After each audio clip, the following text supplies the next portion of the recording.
23절에서 24절 말씀입니다. 신약 148페이지에 있습니다. 요한복음 4장 23절에서 24절 말씀 짧으니까 함께 합독하여 읽도록 하겠습니다. 자, 시작.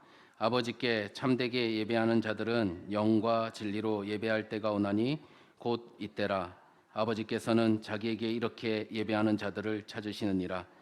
하나님은 영이시니 예배하는 자가 영과 진리로 예배할지니라. 아멘. 할렐루야. 오늘도 이제 수요 예배 나오신 모든 성도님들 가운데 하나님의 은혜와 진리가 흘러가는 귀한 시간 되시기를 예수님의 이름으로 축복합니다. 너무나 이제 많이 들었던 우리 예배에 대한 말씀인데요. 한 달 내내 사실은 이 예배에 대해서 계속 좀 생각하게 되었던 것 같아요. 예배를 우리가 참 오랫동안 드렸잖아요.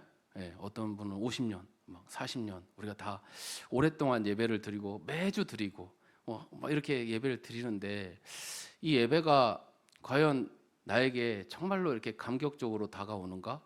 어떨 때는 예배가 좀 식상하게 느껴지기도 하고 그래서 우선순위에서 밀려지기도 하고 이러는 경우가 참 많지 않는가 이런 생각이 좀 많이 들었습니다. 그러니까 예배에 대해서 우리가 얼마만큼 우리가 좀 우리의 삶의 중심에 갖고 있을까? 근데 사실 우리가 보면요, 사람이 생각보다 이렇게 좀 많이 전 이기적이다 이런 생각이 좀 들어요. 저 자신도 마찬가지고. 그러니까 우리를 하나님께서 만드실 때 예배적 존재로 만드셨잖아요. 그래서 두 가지 중에 하나인 거예요. 예배자가 되든지 예배를 받는 자가 되든지 이 둘 중에 하나인 것 같아요. 그래서 예배자는 어떤 것을 이제 존중하고 존숭하고 예배를 드리는 거죠. 예배 드리는 사람이 있는가 하면 또 어떤 사람은 그 예배자가 되지 않으면 내가 이제 예배를 받는, 쉽게 말해서 하나님이 되는 것이죠. 그래서 그 두 가지 중에 하나가 되지 않는가 이런 생각이 좀 들었어요. 한번 생각해 보십시오. 우리가 정말 성경이 진짜라고 이제 우리가 믿고 있는데 이 말씀이 사실이다.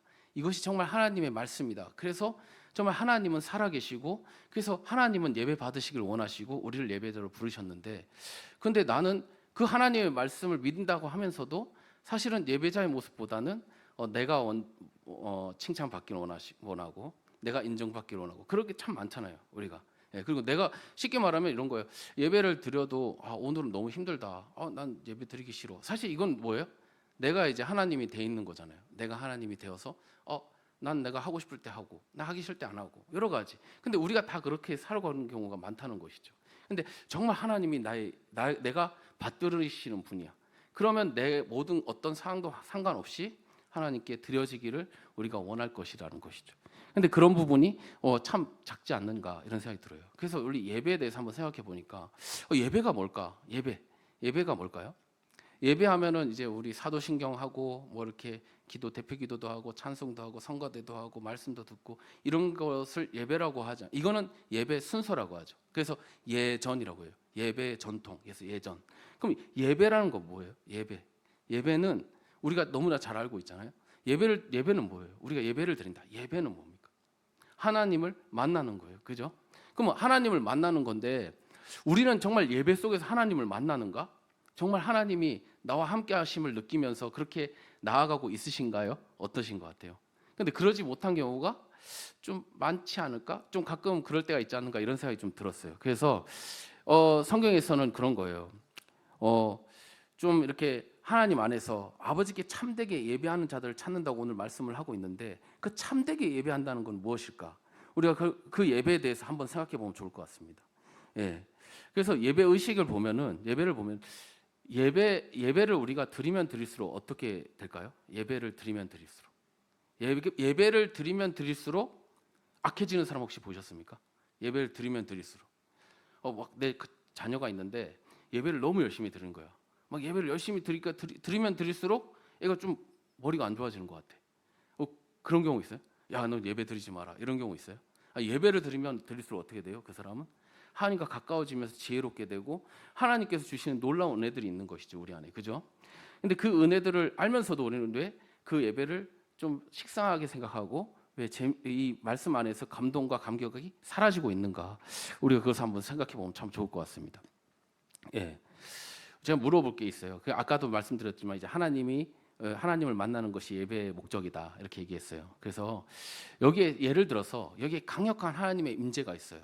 그래서 하나님을 만나는 시간 막 사람들이 다 하나님을 뜨겁게 만나요. 막 뜨겁게 만나요. 그런데 다 뜨겁게 만나는데 딱 한 사람이 그냥 싱숭생숭하고 하나님을 잘 모르고 만남에 대한 어떤 느낌도 없고 그냥 그래요. 그럼 이 사람은 예배를 드렸다고 할 수 있을까요? 어떻게 생각하세요? 예배 자리는 있지만 어떻게 보면 하나님을 만나지 못한 거예요. 근데 그래서 말씀드리면 예배란 하나님 만나는 거라고 얘기를 드렸는데 우리는 매일 하나님을 예배 가운데 만나지 못하는 경우가 있다는 것이죠. 그래서 그럼 그럴 때 어떻게 해야 되는가? 오늘 본문에서 나오는 사마리아 여인을 좀 생각해 보시면 이 사마리아 여인 삶을 한번 들어가 보자고요. 사마리아 여인이 어떻게 됐어요? 남편이 몇 명 있대요? 5명. 5명 있었대요. 왜 5명이 있었을까? 왜 그랬을까요? 남편을 5명이나 바꾸면서까지 그리고 지금은 그 남편 5을 넘어서 6번째는 아예 결혼도 안 하고 지금 지내고 있어요. 그 왜 그렇게까지 하면서 살았을까요? 무엇을 위해서요? 행복하려고. 그죠? 행복하기 위해서. 막 성욕이 불타서 그랬을까? 그럴 수도 있지. 그럴 수도 있지만 일단은 행복하기 위해서. 그죠? 그래서 보시면은 이 성경에서요. 왜 결혼을 5번을 했을까? 결혼 5번. 5라는 숫자에 대해서 얘기를 좀 하면 성경에는 이 5라는 숫자가 되게 많이 나와요. 그러니까 우리가 이제 안식년이 7년에 한 번씩이죠. 7년에 한 번씩이에요. 이게 7년에 한 번씩이 7번 되면 어떻게 되는 거예요? 49년이 되면 그때 안식년이고 그다음 50년이 되면 희년이라고 해요. 희년. 그 50년이 돼요. 그리고 제사장들은 50살이 되면 이제 은퇴를 해요. 이제 우리 지금은 다른데 지금 그렇게 돼 있어요. 그리고 베데스다 연못에 가면 5 행각이 있다. 이렇게 얘기를 하죠. 이런 식으로 5라는 숫자가 계속 반복이 됩니다. 그래서 뭐 물고기 5마리로 5천 명을 먹였다. 그 5라는 숫자가 반복이 되는 거예요. 베드로가 설교를 했더니 5천 명이 회심을 했다. 뭐 예를 들어 다윗이 물맷돌 5을 준비했다. 이런 것 다 5라는 숫자가 이제 이게 같이 계속 연결이 되거든요. 이 5라는 숫자가 의미가 뭐냐면 크다, 충분하다, 뭐 이런 식으로의 그 의미를 가지고 있어요. 그래서 얘기하자면 레인이 50살이 됐다. 이거 오랫동안 이제 사역을 했다. 그래서 그만둔다. 이렇게 얘기를 할 수 있는 것이죠. 50년 하면 희년은 큰 기쁨의 시간이다. 이렇게 얘기할 수 있어요. 5천 명의 많은 수의 사람들. 그러니까 5천 명이라는 건 많은 수를 의미하고 있는 거예요.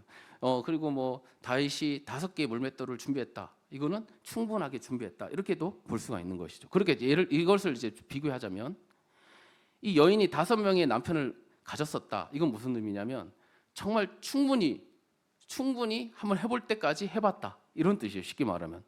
그래서 왜 그렇게 만났을까? 그럼 불행하기를 원해서가 아니죠. 행복하기 위해서 만났던 거예요.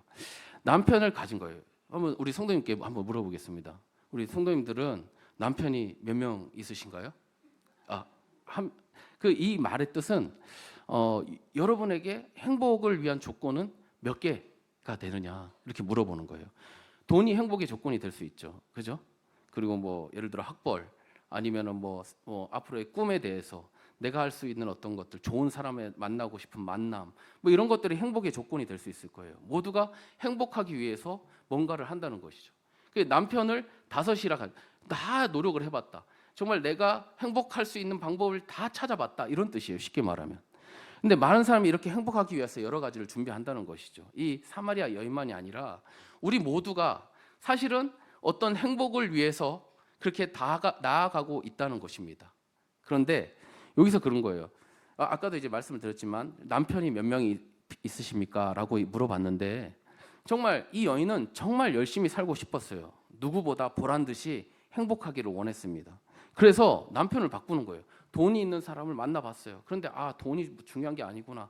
그래서 착하고 좋은 사람 만나야지. 착하고 좋은 사람 만나봤는데도 이것이 전부가 아니구나. 이래서 계속 5명의 남편을 만나면서 이것으로도 충분히 내가 세상적인 어떤 것으로도 다 채워지지 않는다는 것을 깨닫게 되어지는 것이죠. 그래서 늘 뭔가가 부족해. 가슴이 공허한 것입니다. 그래서 생각해 보십시오. 지금 현대에서도 5명의 남편을 갖다 이건 진짜 뉴스에 나올 일인데 그때 당시라면 얼마나 큰 일이겠어요, 그죠? 그런데 이 고대 시대에 남편이 다시 있다는 것은 정말 갈 만큼 갔다 이렇게 얘기할 수 있어요. 그니 이 사람이 누구를 찾겠습니까, 그죠? 인생에 정말 더덥구나. 내가 할 수 있는 것이 없구나 이런 생각을 하지 않았겠습니까? 그래서 예배에 관심 있는 사람이 이 사람이라는 것을 우리가 오늘 보게 되는 거예요. 하나님을 찾는 거예요. 만약 이 사람이 자신의 삶에 만족을 하고 있었다면 아마 하나님을 찾지 않았을 것 같아요. 그런데 그나마 이 사람을 지탱해 주는 것이 있었다면 그것이 무엇이냐? 바로 예배였지 않은가 이렇게 저는 생각하게 돼요. 정말 세상에 살면서 여러 가지를 다 해봤는데 안 돼. 난 진짜 더 이상 의미가 없는 것 같아. 그래서 하나님께로 나아가려고 하는 그 마음이 있지 않았는가 이런 생각이 들어요. 그래서 이 여인의 삶의 문제에 예수님께서 찾아오셨을 때 이 여인은 예배에 관하여 묻게 되어져요. 그래서 생각해 이제 보십시오. 정말 아무 희망이 없을 때 누구를 찾겠습니까? 그래서 배운 게 이제 도둑질이라고, 사마리아에서 배운 게 하나님이라고, 그 하나님께 나아간 거예요. 예배를 드리는 거예요. 그런데 어떻게 하나님께 나아가는지 몰라요. 예수님 믿습니다 한다고 해서 우리가 기도를 다 알고 하나님을 다 알게 될까요? 그렇지 않아요. 우리가 다 하나님을 정확하게 다 알지 못합니다. 여기 있는 누구도 다 하나님을 다 안다고 이야기하기 어렵다고 생각해요. 여기 앞에 서는 저를 포함해서 모든 어떤 사람들이라 할지라도, 그죠? 하나님을 사랑하는 법, 혹시 사랑하는 것에 대해서, 사랑은 어떻게 하는지 혹시 모르시는 분이 있을까요? 우리가 다 가족, 우리 자녀 어떻게 사랑하는지 누가 가르쳐주지 않아도 너무나 자연스럽게 하잖아요. 욥기 23편에 23장 8절 10절에 보면 이런 말씀이 있습니다. 같이 한번 읽어볼게요. 자, 시작. 그런데 내가 앞으로 가도 그가 아니 계시고 뒤로 가도 보이지 아니하며 그가 왼쪽으로서 일하시나 내가 만날 수 없고 그가 오른쪽으로 돌이키시나 배울 수 없구나. 그러나 내가 가는 길을 그가 아시나니 그가 나를 단련하신 후에는 내가 순금같이 되어 나오리라. 아멘. 여기서 보시면 우리가 동서남북으로 가도 하나님을 만날 수 없다고 했어요. 이 사람이 오늘은 동쪽으로 갔어요. 근데 하나님을 만나지 못했어요. 그래서 그 다음 날 서쪽으로 갔어요. 그래서 만나지 못했어요. 그래서 다음엔 남쪽으로 가야지 이런 생각을 갖고 있어요. 이런 생각을 갖고 있어요. 근데 이런 거예요. 우리는 과거와 현재를 통해서 미래가 될 것이 어떻게 될 것이라고 예측을 해요. 그런데 그렇게 예측한다고 해서 그렇게 되지 않을 경우가 많죠. 그죠? 근데 하나님은 어때요? 과거와 현재와 미래를 다 아세요. 그죠? 그래서 하나님은 확실히 아십니다. 확실히 아세요. 다시 말하면 우리가 동쪽으로 나아가서 하나님을 만나려고 노력했어요. 근데 못 만났어요. 그래서 서쪽으로 가서도 노력했어요. 못 만났어요. 근데 그걸 하나님이 아실까요? 모를까요? 아세요. 우리가 하나님을 만나고자 하는 그 마음을 아세요. 내일 하나님을 만나려고 가려는 나의 모습도 알고 계세요. 하나님 알고 계신 거예요. 우리가 하나님을 향해서 달려가는 그 마음이 어때야 되는지를 오늘 이 말씀을 통해서 이야기를 하고 있는 거예요. 하나님은 그 전 동쪽과 서쪽에서 하나님을 만나고자 하는 그 수고를 알고 계시는 것입니다. 그리고 미래에 하나님을 위해 무언가를 하려고 하는 것까지도 알고 계시는 거예요. 하나님은 우리의 미래를 불안정하게 하시려는 것이 아니라 최고의 것을 주시려고 우리에게 다가오시는 분이십니다. 만약 우리의 인생이 구리 같은 인생이라면, 돌 같은 인생이라면, 진흙 같은 인생이라면 그 하나님은 우리를 금 같은 인생으로 만들어 주시기를 원하십니다. 믿으십니까? 예. 우리가 실패하고 울고 있다면 하나님은 그것을 통해서 기뻐하실 수도 있어요. 왠지 아세요? 왜냐하면 하나님은 우리의 끝을 알고 있기 때문이에요. 그 실패를 통해서 하나님을 찾고 나아온다는 것을 알기 때문에 기뻐하실 수 있어요. 근데 예를 들어서 우리의 인생에 기쁜 일이 생겼어요. 그런데 하나님은 울고 계실 수도 있습니다. 왠지 아세요? 하나님은 그 끝을 알기 때문이십니다. 그래서 우리에게 일어나는 어떤 일들을 우리는 어떻게 예측하냐면 슬픈 일이 있으면 슬픈 일이 될 거라고 생각해요. 그러나 혹은 뭐 좋은 일이 있으면 좋은 일이 될 거라고 생각합니다. 근데 하나님은 그걸 따르게 보시는 거예요. 왜? 현재와 과거와 현재와 미래를 모두 알고 계시기 때문이에요. 보세요. 욥은 이쪽으로 가나 저쪽으로 가나 하나님을 만나지 못했어요. 아무도 동서남북을 가나 하나님을 만나지 못했습니다. 그런데 그걸 누가 보고 계시다고요? 하나님이 보고 계시는 거예요. 이건 23장이에요. 욥기는 40장 넘어서 이제 하나님이 나타나십니다. 그러니까 그 오랜 시간이 걸렸던 거예요. 우리가 예배를 드리고 있는데 우리가 왜 예배에서 우리가 더 나아가지 못한 경우가 많냐? 하나님을 만나지 못하는 여러 가지 어려움이 우리 안에 있는 거예요. 그런데 하나님은 지금도 우리를 기다리고 계세요. 언제? 하나님의 그 시간에 우리가 그 때에 올 때까지 기다리고 계십니다. 그래서 그 실패는 하나님께서는 하나님의 미래가 시작되는 순간일 수 있는 것입니다. 반대로 나의 미래가 이루어져서 성공했다고 느낄 때, 그래서 기뻐할 때 하나님은 슬퍼할 수 있다고 내가 말씀을 드렸어요. 하나님께서 생각하는 미래가 다를 수 있다는 거예요. 왜냐하면 하나님은 모두 아시고 계시기 때문입니다. 그래서 우리를 정금으로 만들기를 원하세요. 그 의지를 가지고 하나님은 우리를 대하고 계십니다. 훈련을 시키는 것입니다. 돌이나 은이나 구리가 금으로 될 수 있는 것은 우리의 힘으로 되는 게 아니에요. 하나님이 그렇게 하시는 것입니다. 바로 전능하신 하나님이 그렇게 하실 것입니다. 할렐루야. 예. 그래서 그러기 위해서 우리에게 혹독한 어떤 단련이 있는 것이죠. 그래서 우리가 거절하지 않는다면 하나님은 반드시 이루어내십니다. 우리 각자의 자신의 모습마다 그 인내의 시간이 다 다르겠지만 그 시간이 되면 분명히 하나님은 우리에게 가장 좋은 것으로 정금으로 만들어 주실 것입니다. 예, 그래서 우리가 할 일은요, 그 필요한 시간을 허락하는 거예요. 하나님께. 하나님, 나를 쓰세요. 나와 만나주세요. 이러면서 하나님께 나아가는 그 시간이 필요하다는 것입니다. 요셉에게도요, 다윗에게도요, 그 시간이 있었습니다. 하나님을 알아가기 위한 그 시간이 필요했습니다. 그래서요, 모든 것에는 시간이 필요합니다. 꽃이 피는 시간, 그것은 그냥 피는 게 아니잖아요, 그죠? 줄기가 일어나고 그다음 잎이 피고 그러면 꽃이 피는 것이잖아요, 그죠? 이 여인이 얼마나 하나님을 찾았겠습니까? 얼마나 오랜 시간 하나님을 찾았겠어요? 얼마나 행복하기를 원했겠어요? 근데 생각해 보십시오. 사람들에게 아주 맛있는 안주거리가 생겼어요. 저 여자 알지? 저 여자 남편이 5이었대. 어떻게 저러면서 살아? 막 이렇게 쉽게 말하면 씹는 거죠. 예, 그러고 있는 거예요. 그래서 물을 들어올 때도 사람이 없는 가장 더운 시간에 오고 있습니다. 사람에게 지쳤어요. 남편 5이 지금은 남편이 아니고 이제 사람들의 질시와 그 비난 속에서 그렇게 살아가는 이 사람이 어디로 가겠습니까? 정상적으로 살기가 쉽지 않을 것 같습니다. 그런데 이 여인에게 한 가지 그나마 숨을 곳이 있어요. 그게 어디냐면 바로 기도의 자리입니다. 기도의 자리에서 눈을 감으면 사람들이 보이지 않아요. 그리고 하나님을 바라보게 되는 것입니다. 생각해 보십시오. 어떻게 살겠습니까? 비루하고 정말 험한 인생. 그런데 힘들지만 하나님만 바라보게 되는 그런 인생이 되어져 가는 것입니다. 그런데 하나님을 바라보지만 하나님께서 아무 말씀이 없으세요. 아무 이야기도 아니고 응답이 없습니다. 근데 그런 가운데 있을 때 누가 찾아오시죠? 예수님, 하나님이신 예수님이 찾아오시는 거예요. 그러다 어느 날 이 여인이 누구를 만났냐면 바로 예수님을 만난 겁니다. 그래서 대화하면서 이 여인에게 정말 새롭구나. 이 사람은 내가 지금까지 만났던 그런 남자와 다르네. 그래서 그 사람을 통해서 예수님을 통해서 하나님의 말씀을 듣게 되는 것입니다. 그래서 예수님께서 뭐라고 말씀하십니까? 아버지께 참되게 예배하는 자들이 있다. 이렇게 이야기를 하고 계세요. 우리 여기 계신 우리 성도님 여러분 모두 어떤 것이 참된 예배일까요? 지금 제가 이제 조금 얘기를 했는데 어떤 게 참된 예배일까요? 참되게 예배 드리는 사람들은 어떤 사람들일까요? 여기서 참되게라는 이 말이 헬라어로 보면 알레테이노스라고 합니다. 진리, 진실 이게 알레테이아라고 하는데 그 말과 이제 비슷한 말씀이죠. 그래서 이렇게 해석할 수 있어요. 예배를 드리는데 예배에 정말 진실하게 나오는 사람 이렇게 이야기할 수 있습니다. 그래서 간절하게 하나님을 만나고 싶어서 간절하게 하나님을 찾는 이 사람 혹시 그런 사람을 보신 적 있습니까? 하나님 만나고 싶어서 막 간절한 사람 혹시 보신 적 있으세요? 혹은 내가 정말 하나님을 만나고 싶어서 간절해 보신 적이 있으십니까? 저는 있으실 거라고 믿어요. 예, 우리 다 그런 것 같아요. 정말 하나님을 정말 한 번만 딱 만나봤으면 얼마나 좋을까? 그러면 정말 변치 않을 믿음을 가질 텐데 이런 생각 하잖아요. 그죠? 예. 그런데 그런 사람 중에서 사람들은 하나님을 향해서 나아가다가도 내가 생각하는 그 시간까지 만나지 못하면 하나님이 없구나 포기하고 그냥 돌이켜 버리는 사람들도 있다는 것이죠. 이 여인이 그렇게 인생의 굴곡진 삶 속에서 찾았던 하나님이 이제 예수님을 통하여 응답해 주시는 것을 만나게 되는 것입니다. 하나님을 향한 간절함이 하나님을 향한 갈급함 때문에 지금 누가 찾아왔다고요? 예수님이 찾아오신 거예요. 예, 이 여인은 예수님을 만나고 예수님을 알게 된 순간 모든 것이 해소되었습니다. 자신의 모든 문제가 왜 이런 삶을 살아야 되지? 난 왜 이렇게 기구한 삶을 살아야 되지?라고 했던 것이 예수님을 만나면서 이 과정들이 예수님을 만나기 위한 과정이었구나라는 것을 깨닫게 되는 거예요.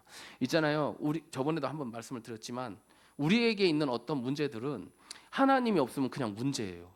근데 이게 하나님을 만나게 되면 이게 문제가 아니라 이것은 필요한 거였구나. 이것은 내가 하나님께로 가는 어떤 디딤돌이었구나라는 것을 깨닫게 되어지는 거예요. 그래서 간증하시는 분들 보세요.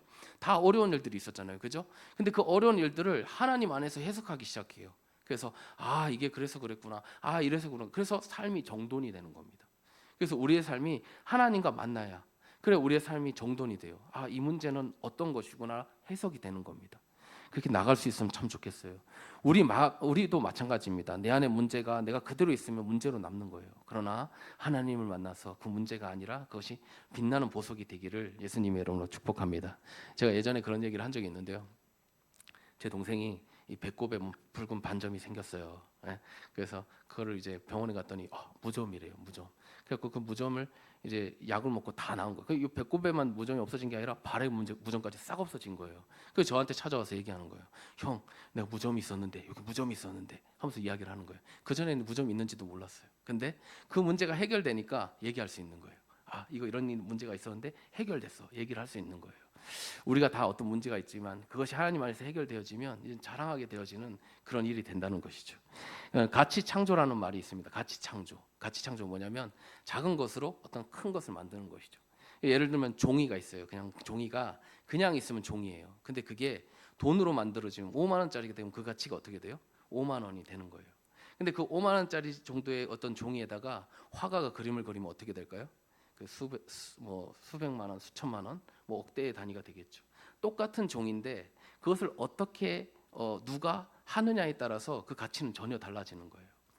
그러니까 우리가 그냥 우리 인생을 살게 되면 우린 종이 같은 인생이에요. 그런데 하나님이 우리 인생을 탁 붙잡으면 거기에 그림을 그리시기 시작하면 그 그림은 정말 엄청난 가치를 갖는 그런 그림이 된다는 것이죠. 우리가 바로 그리스도의 편지라고 하잖아요. 우리의 종이에 그리스도의 편지가 써지기 시작하면 그게 얼마나 큰 가치가 되겠습니까? 그죠? 예. 그래서 우리는요, 하나님의 시간을 믿어야 합니다. 창세기 40장 14절이 있는데 같이 한번 읽어볼게요. 자, 시작. 당신이 잘 되시거든 나를 생각하고 내게 은혜를 베풀어서 내 사정을 바르게 하려서 이 집에서 나를 건져 주소서. 아멘. 여기 어떤 말씀인지 아시죠? 요셉이 이제 감옥에 갇혀 있다가 자기가 꿈을 해석해주고 이제 그 술 관원장이 밖으로 나갈 때 이야기를 한 거예요. 나 좀 꺼내달라고. 그런데 만약 여기서 꺼내줬으면 어떻게 됐을까요? 요셉은 지금 인간적인 방법을 사용하고 있습니다. 그렇게 되면 요셉은 아마 이 10년이라는 시간만 그 감옥에 있었고 나오게 되어질 거예요. 그런데 하나님 원하는 시간은 언제였냐면 13년이에요. 13년 동안 감옥에 있는 게 하나님의 뜻이에요. 하나님의 계획입니다. 근데 우리가 인간적인 방법으로 해서 10년 만에 나왔어요. 만약에. 그럼 3년을 다른 방법으로 그 훈련을 받게 되었을 거예요. 그러니까 하나님이 정하신 시간이 있는 거예요. 우리 모두에겐. 요셉도 마찬가지예요. 그 13년의 시간을 견뎌야 했습니다. 왜냐하면 그 시간을 반드시 견뎌야 요셉이 그 총리로 세워졌을 때 흔들리지 않는 거예요. 총리로 세워졌을 때 누구의 어떤 것에 휘둘리지 않는 겁니다. 그래서 그 시간이 꼭 필요했어요. 정말 그것을 믿음을 세우기 위한 하나님의 방법이고 계획임을 깨닫게 되었다면 모든 순간 실패 순간에도 우리는 승리할 수 있을 줄 믿습니다. 그 시간이 길게 되어지겠죠. 그러나 그 시간 속에서 우리는 차근차근 하나님이 원하시는 방향으로 나아가게 될 것입니다.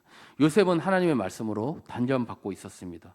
우리도 역시 지금도 하나님은 우리를 향한 시간표대로 우리를 단련하시고 다듬어 가시고 또 그렇게 하실 것입니다. 우리 시편 105편 19절 한번 읽어보겠습니다. 자, 시작.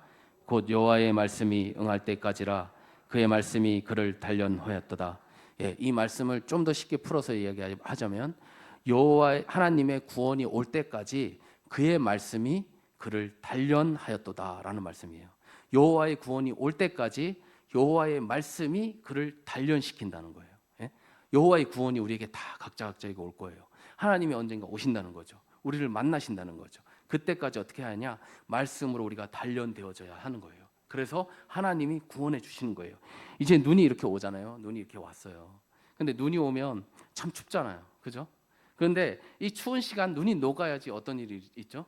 꽃이 피는 거예요. 눈길이 꽃길이 될 때까지 우리는 기다려야 됩니다. 이 시간들을.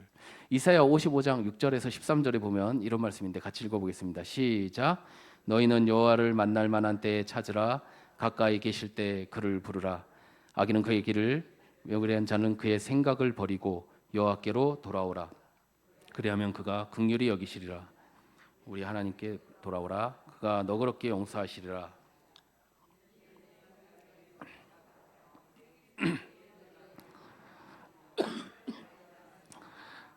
이는 높은 같이 내 길은 너희의 길보다 높으며 내 생각은 너희의 생각보다 높음이니라. 아멘.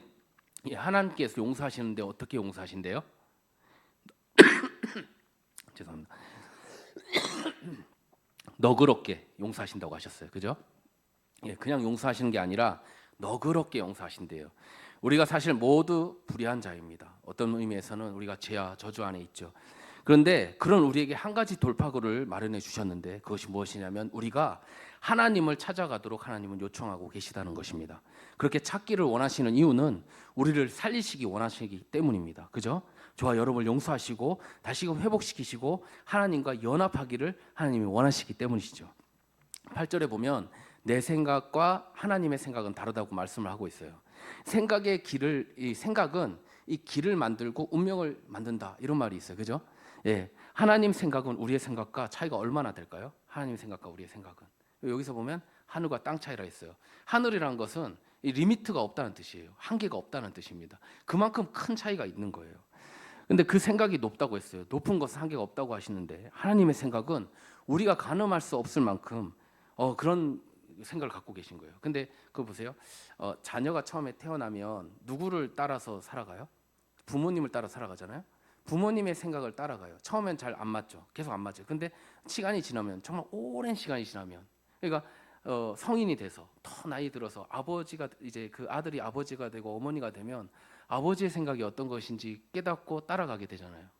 그런 것처럼 우리가 하나님의 그 생각을 따라갈 수 있을까요? 언제쯤이면 따라갈 수 있을까요? 얼만큼 따라갈 수 있을까요? 예, 정말 어려울 것 같아요. 그런데 하나님은 그것을 이야기하고 있는 거예요. 너 따라올 수 있다는 것이죠.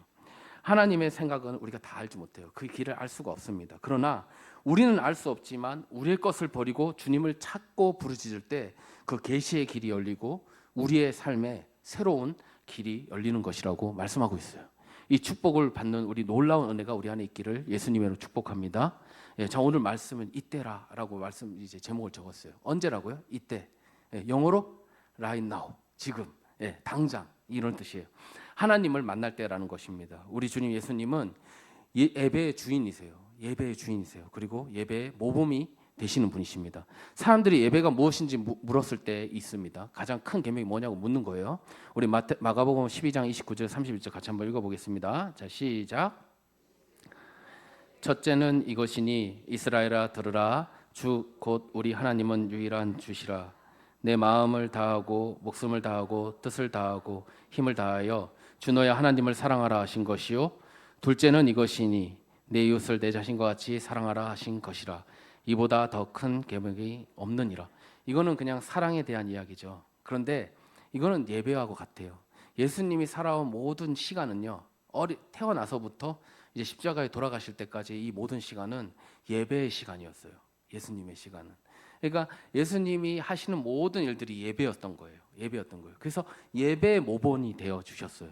그래서 우리가 이제 그 뭐 학습 세례나 이런 거 할 때 보면은 우리가 예배가 무엇입니까? 이렇게 얘기했을 때 우리에겐 예배가 두 가지가 있습니다. 이렇게 얘기를 해요. 그래서 공적인 예배 그리고 삶의 예배 이렇게 얘기하고 있어요. 예수님이 그 예배를 살아가신 거예요.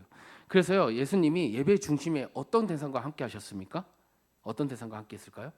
바로 대제사장 뭐 이런 서기관 이런 사람들이 아니라 가장 연약하고 가난하고 힘없고 부족한 사람들과 함께 하셨던 거예요.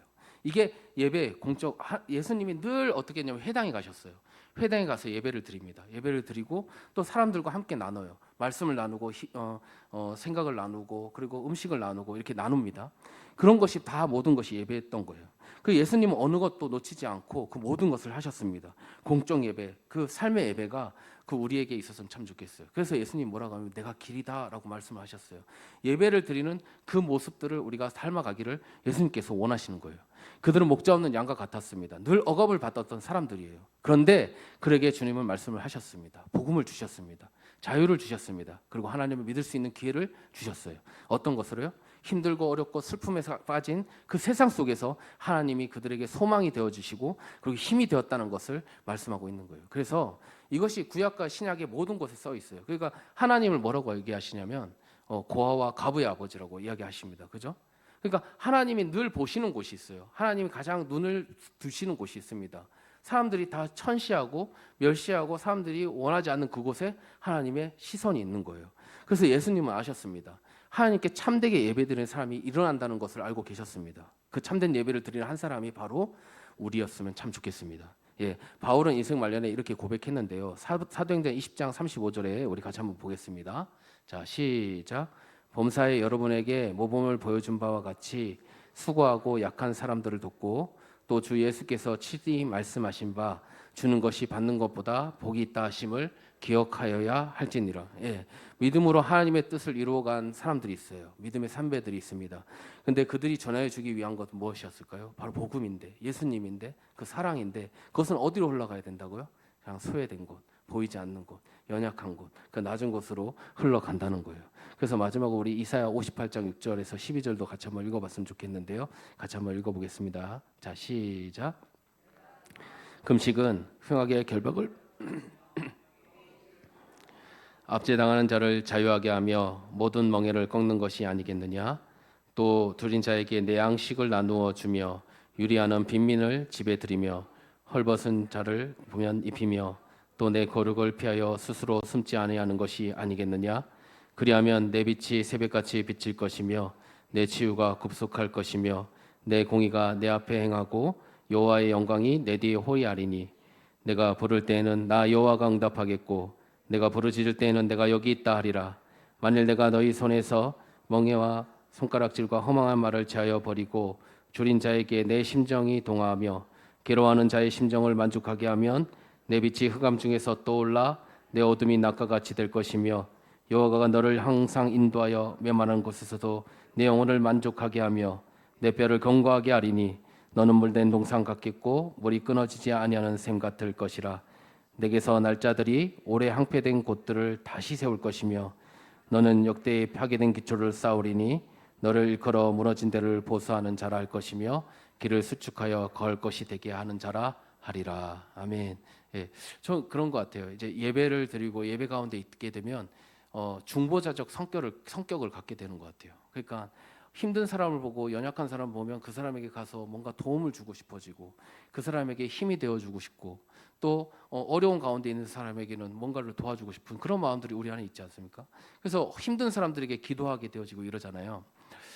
제가 얼마 전에 어떤 영상을 하나 봤는데 이분이 이런 생각을 갖고 있구나 이런 생각이 들었어요. 이 엘리자베스 키스라는 사람인데요. 이 사람은 이제 영국 사람, 영국 화가인데 영국의 여성 화가인 네, 영국 화가인데 보고 가실까요? 예, 알겠습니다. 엘리자베스 키스는 1915년 일본에서 일을 앞에는 하던 안 언니 나오네. 부부의 초청으로 일본을 방문합니다. 키스 자매가 당시 일본의 식민지였던 한국을 방문한 것은 3.1운동이 끝난 지 얼마 지나지 않았던 1919년 3월 28일. 이 그림은 그녀가 그린 그림이며 설명도 함께 남겼습니다. 온화하면서도 슬픈 얼굴을 한 이 부인은 한국 북부 출신의 여인이다. 모델을 서려고 내 앞에 앉았던 당시 일제에 끌려가 온갖 고문을 당하고 감옥에서 풀려나온 지 얼마 되지 않았다. 몸에는 아직도 고문당한 흔적이 남아있었지만 그녀의 표정은 평온하였고 원한의 참 모습은 아니었다. 타고난 기품과 아름다움이 전신에서 뿜어져 나오는 여인이었다. 이 과부는 남편의 죽음을 마냥 슬퍼할 처지가 못 되었다. 외아들은 일제에 끌려갔고 그녀는 언제 그 아들을 다시 만날 수 있을지 기약이 없는 상태였다. 아들은 3.1운동에 적극 가담한 애국자였다. 이 내용은 자매가 함께 1946년 출판한 올드 코리아 더 랜드 오브 모닝캄이라는 책에 수록되어 있습니다. 스코틀랜드에서 이게 잘 너무 빨라갖고 그 사진 하나 있나요? 제가 드린 게 그 사진이 있는데 요 사진인데요.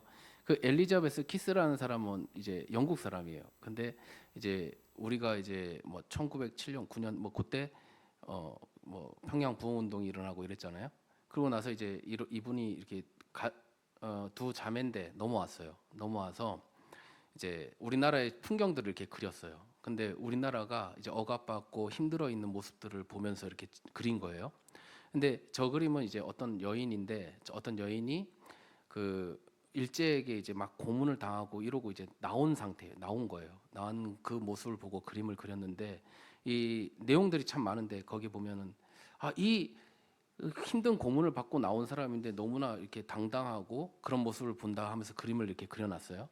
이런 그림들을 수록해놨어요. 이 사람이 그러니까 우리 크리스마스 실 아시죠? 크리스마스 실을 이분이 그림 그린 것들이 그거예요. 근데 이 사람이 쓴 책이 있는데 이 책에 보면은 이제 한국인의 어떤 모습들을 그렸어요. 근데 그게 항상 아름답고 이런 게 아니라 힘들고 억압받고 지금 저 여인도 자기도 고문 받았는데 남편도 잃고 아들도 이제 끌려간 거예요. 그런데도 불구하고 담담하게 자기의 삶을 이렇게 살아가고 있다라는 걸 보여주고 있어요. 저는 근데 저 그림에 나오는 대상이 예수님 믿는 사람이 아닐까 뭐 이런 생각이 들더라고요. 근데 이 책이 나중에 어떻게 되냐면 1948년 7년 그쯤에 이 일본에 있는 메가더 장군에게 가요. 그래서 메가더 장군에게 헌정합니다 이 책을 이러고 나서 메가더 장군이 우리나라에 이렇게 하는 그러니까 그래서 도와주는 어떤 한 부분이 되는 거예요. 그래서 저는 하나님의 마음을 갖고 뭔가를 하는 게 너무나 중요하고 중보자적 역할을 그러니까 제가 예배라는 것은 우리가 예배를 드리고 끝나는 게 아니고 이 예배를 통해서 하나님을 만나는 것인데 이 하나님을 만나게 된 만남은 반드시 열매를 얻는구나. 근데 그 열매가 여러 가지로 나타날 수 있는 것이죠. 기도를 통해서 우리의 어떤 섬김을 통해서 이 모든 것이 중보자적 어떤 역할이잖아요. 그래서 우리를 예수님이 우리의 중보자가 되어 주셨는데 이제 그 예배의 주인이신 주님께서 우리에게 그런 중보자가 되기를 원하시는 거예요. 예배가 그래서 예배를 통해서 하나님을 만난 것이 얼마나 중요한가 이런 생각이 좀 많이 드는 것 같습니다. 이 모든 일의 시작이 바로 예배에서부터라는 것이죠. 어떻게 우리가 변할 수 있겠습니까? 단 한 가지 방법이 있다면 하나님을 만나는 것입니다. 그래서요 이를 위해 지금 우리에게 여기서 하나님을 간절히 찾을 수 있는 우리가 되었으면 참 좋겠습니다. 그냥 잠깐 하고 마는 것이 아니라 정말 저는 그렇게 생각해요. 어떤 시간이든 시간의 길이가 중요한 건 아닌 것 같아요. 그러나 우리가 정말로 끈질기게 하나님을 붙잡고 나아갈 때 정말 우리 안에서 새로운 일들이 시작되지 않을까 이런 생각이 듭니다. 지금 정말 우리의 삶에 보면은 여러 가지의 문제들 투성이가 많이 있잖아요. 나라적으로 봐도 그렇고 뭐 가정적으로도 봐도 그렇고. 근데 이것을 해결할 방법은 무엇입니까? 하나님밖에 없는 거예요. 정말 기도로서 이것을 돌파해 나가야 되는 것이죠. 그 잠언에 보면 깊은 우물에서 지혜는 깊은 우물에서 끌어올리는 것과 같다고 얘기했어요. 그 지혜가 어떤 거예요? 예수님이잖아요. 예수님을 만나기 위해서 끝까지 우리가 그렇게 깊이 있게 그렇게 나아갈 때 그 예수님을 만나는 우리가 되었으면 참 좋겠습니다. 그래서 하나님의 나라가 이 땅에 이루어지기를 위해서 날마다 나아가시는 저와 우리 성도님들 다 되셨으면 참 좋겠습니다. 우리 잠깐 찬양하고요. 우리 기도 잠깐 했으면 참 좋겠습니다. 찬양은 우리 보시면 찬송가